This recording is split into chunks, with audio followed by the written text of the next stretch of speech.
ಕರುನಾಡಿಗೆ ನಮಸ್ಕಾರ. ಕೆಸೆಟ್ 2025 ಮೊದಲನೇ ಪತ್ರಿಕೆ first unit teaching aptitude 100 important ಕಾನ್ಸೆಪ್ಟ್ಗಳನ್ನು ನೋಡುತ್ತಿದ್ದೇವೆ. ಈಗ 52ನೇ concept CBCS choice based credit system. Choice based credit system it allows students, ಇದರಿಂದ ವಿದ್ಯಾರ್ಥಿಗಳಿಗೆ ಏನೇನು ಲಾಭ ಆಗುತ್ತದೆ, ವಿದ್ಯಾರ್ಥಿಗಳಿಗೆ ಇದು ಹೇಗೆ ಸಹಕಾರಿ ಆಗುತ್ತದೆ ಅಂದರೆ ಇಟ್ ಈಸ್ ಇಂಟರ್ ಡಿಸಿಪ್ಲಿನರಿ, ಬೇರೆ ಬೇರೆ ಸಬ್ಜೆಕ್ಟ್ಗಳನ್ನು ಓದಬಹುದು ಇದರಲ್ಲಿ. ಲೈಟ್ ಹೋಯ್ತು,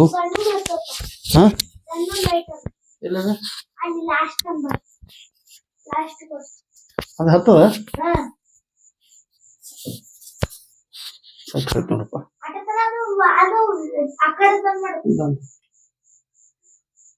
ಕಾಣಿಸ್ಬೇಕಲ್ಲ ವಿಡಿಯೋದೊಳಗೆ, ಕಾಣಿಸಂಗಲ್ಲಮ್ಮ.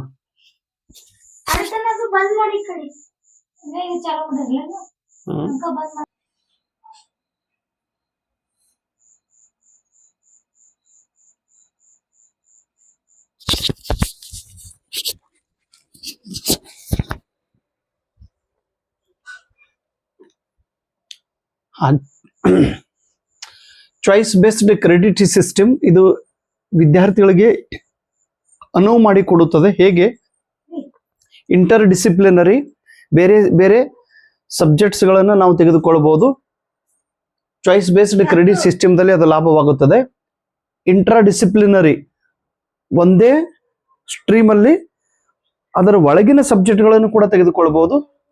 CBCS ಇದು ಸ್ಕಿಲ್ ಓರಿಯೆಂಟೆಡ್ ಪೇಪರ್ಸ್ಗಳಿಗೆ ಸಹಕಾರಿಯಾಗುತ್ತದೆ. ಇನ್ನು inter active content in modern books May contain 2 dimensional code card. ಪ್ರತಿಯೊಂದು ಬುಕ್ಗಳಲ್ಲಿ ಹೀಗೆ ಒಂದು ಚೌಕೋನದಲ್ಲಿ QR ಕೋಡ್ ಅನ್ನ ಕೊಟ್ಟಿರ್ತಾರೆ. ಈ QR ಕೋಡಿನ ಒಂದು ಫುಲ್ ಫಾರ್ಮ್. Q ಅಂದ್ರೆ ಕ್ವಿಕ್, ಅಂದ್ರೆ ಅತಿ ಬೇಗನೆ. R ಅಂದ್ರೆ ರೆಸ್ಪಾನ್ಸ್. ಹೀಗೆ ಸ್ಕ್ಯಾನ್ ಮಾಡಿದ ತಕ್ಷಣ ಇಡೀ ಬುಕ್ದೊಳಗೆ ಏನು ಮಾಹಿತಿ ಇದೆ ಅನ್ನೋದನ್ನ ನಮಗೆ ಕಂಡು ಬರುತ್ತದೆ. ಕ್ವಿಕ್ ರೆಸ್ಪಾನ್ಸ್ ಅಂತೇಳಿ ಕರಿತೀವಿ. ಇನ್ನು ನೆಕ್ಸ್ಟ್ 54ನೇ concept active participation of all students in a classroom is an indicator of the teacher's communication skill. ಶಿಕ್ಷಕರು ಕ್ಲಾಸ್ ರೂಮ್ದಲ್ಲಿ ಸುವ್ಯವಸ್ಥಿತವಾಗಿ ಪರಿಣಾಮಕಾರಕವಾಗಿ ಮಾತನಾಡುವ ಕೌಶಲ್ಯವನ್ನು ಬಳಸುತ್ತಿದ್ದಾರೆ, ಪರಿಣಾಮಕಾರಿ ಭಾಷೆಯನ್ನು ಉಪಯೋಗ ಮಾಡುತ್ತಿದ್ದಾರೆ. ಅದರ ಬೆನಿಫಿಟ್ ವಿದ್ಯಾರ್ಥಿಗಳು ಆ ಕ್ಲಾಸ್ ರೂಮ್ನಲ್ಲಿ ಆಕ್ಟಿವ್ ಆಗಿ ಭಾಗ ತೆಗೆದುಕೊಳ್ಳುತ್ತಾರೆ. ವಿದ್ಯಾರ್ಥಿಗಳು ಕ್ಲಾಸ್ ರೂಮ್ದಲ್ಲಿ ಭಾಗ ತೆಗೆದುಕೊಳ್ಳುತ್ತಿದ್ದರೆ ಅದು ಏನನ್ನು ಸೂಚಿಸುತ್ತದೆ?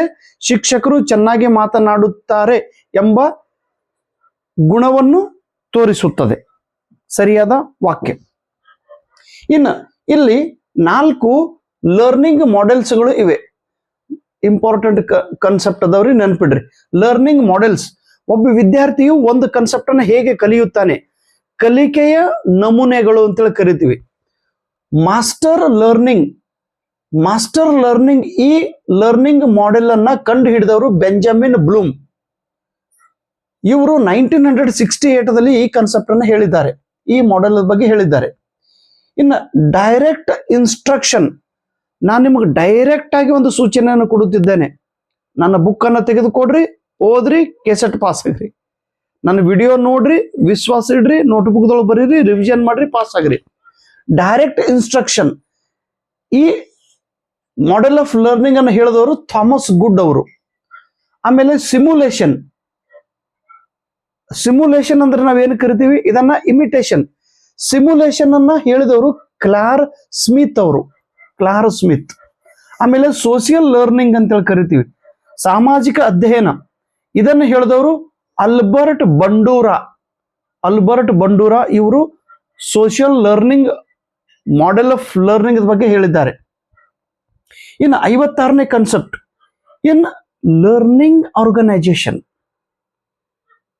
ಕಲಿಕೆಯ ಸಂಘಟನೆಯಲ್ಲಿ the learning of teachers.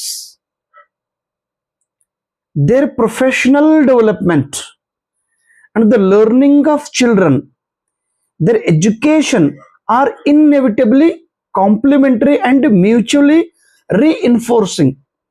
In a learning organization, ಒಂದು ಕಲಿಕೆಯ ಸಂಸ್ಥೆಯಲ್ಲಿ, ಕಾಲೇಜ್ನಲ್ಲಿ, the learning of teachers and their professional development, ಶಿಕ್ಷಕರು ಸತತವಾಗಿ ಅಧ್ಯಯನ ಮಾಡುತ್ತಿದ್ದಾರೆ, ಅದರ ಪರಿಣಾಮ ಅವರ ಪ್ರೊಫೆಷನಲ್ ಡೆವಲಪ್ಮೆಂಟ್ ಮೇಲೆ ಆಗುತ್ತದೆ. ಮತ್ತು ಲರ್ನಿಂಗ್ ಆಫ್ ಚಿಲ್ಡ್ರನ್, ವಿದ್ಯಾರ್ಥಿಗಳ ಅಧ್ಯಯನ, their education are inevitably complementary and mutually reinforcing, ಶಿಕ್ಷಕರು ಕಲಿತಿದ್ರು, ಶಿಕ್ಷಕರ ಬೆಳವಣಿಗೆ ಆಗುತ್ತದೆ, ಪ್ರೊಫೆಷನಲ್ ಡೆವಲಪ್ಮೆಂಟ್. ವಿದ್ಯಾರ್ಥಿಗಳು ಕಲಿಯುತ್ತಿದ್ದರೆ ಅವರ ಎಜುಕೇಶನ್ ಹೆಚ್ಚಾಗುತ್ತದೆ. ಶಿಕ್ಷಕರ ಕಲಿಕೆಯ ಪಾಸಿಟಿವ್ ಪರಿಣಾಮ ವಿದ್ಯಾರ್ಥಿಗಳ ಮೇಲೆ ಆಗುತ್ತದೆ, ವಿದ್ಯಾರ್ಥಿಗಳ ಪರಿಣಾಮ ಶಿಕ್ಷಕರ ಮೇಲೆ ಆಗುತ್ತದೆ. ಹೀಗೆ reinforceable, mutually reinforceable. Thank you so much. ನಮಸ್ಕಾರ.